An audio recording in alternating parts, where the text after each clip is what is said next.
আসসালামু আলাইকুম, welcome to my channel Meghla's cooking. ভাজাভুজি আমাদের কার না পছন্দ। মুখরোচক ভাজাভুজির আজকের ভিডিওতে নিয়ে আসলাম নিমকির রেসিপি। তো এখানে 2 কাপ ময়দা নিয়ে নিলাম, সাথে সামান্য লবণ এবং কালো জিরে দিয়ে সামান্য তেল দিয়ে খুব সুন্দর করে মেখে মুঠি করে নিতে হবে ঠিক আছে কিনা। ঠিক থাকলে অল্প অল্প করে পানি দিয়ে খুব শক্ত একটা ডো তৈরি করে নিতে হবে। অবশ্যই এটা একটু শক্ত হবে, এটা রুটির মতো নরম ডো হবে না। সুন্দর করে মেখে উপর থেকে আমি কিছুটা তেল দিয়ে ঢেকে রেখে দিব প্রায় 20 মিনিটের মতো।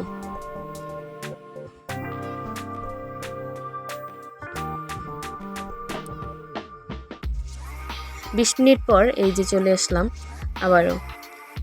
সুন্দর করে একটু মথে এভাবে রুটি তৈরি করে নিতে হবে। খুব সহজ এবং সিম্পল আইডিয়াতে এভাবে আপনারা ভাজাভুজি তৈরি করতে পারেন বাসায় থাকা কিছু উপকরণ দিয়ে। তো এভাবে বেশ কিছু রুটি বেলে নেওয়ার পর এভাবে ছুরি দিয়ে লম্বা লম্বা প্রথমে কেটে তারপর কোনাকুনি বাঁকা বাঁকা দাগ দিয়ে ছুরি দিয়ে কেটে নিলেই সুন্দর একটা নিমকির শেপ চলে আসবে। এই যে দেখতে পাচ্ছেন কত সুন্দর একটা নিমকির শেপ চলে আসছে। এবার তেল গরম করে তেলের মধ্যেও ছেড়ে দিলেই এগুলো খুব সুন্দর করে ফুলে উঠবে। এখানে কোনো খাবার সোডা, বেকিং পাউডার কিচ্ছু ইউজ করতে হবে না। খুব সুন্দর করে ভাজা হয়ে গেলে ব্রাউন কালার করে এগুলোকে ভেজে নিতে হবে।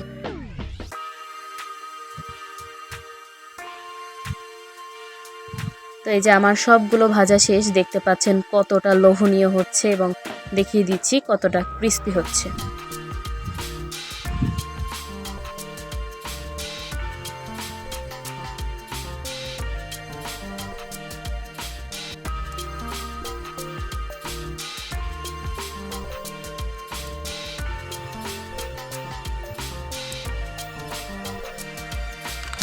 দেখতে যেমন লোভনীয় ঠিক তেমনি মুচমুচে এবং ক্রিস্পি হয়েছে।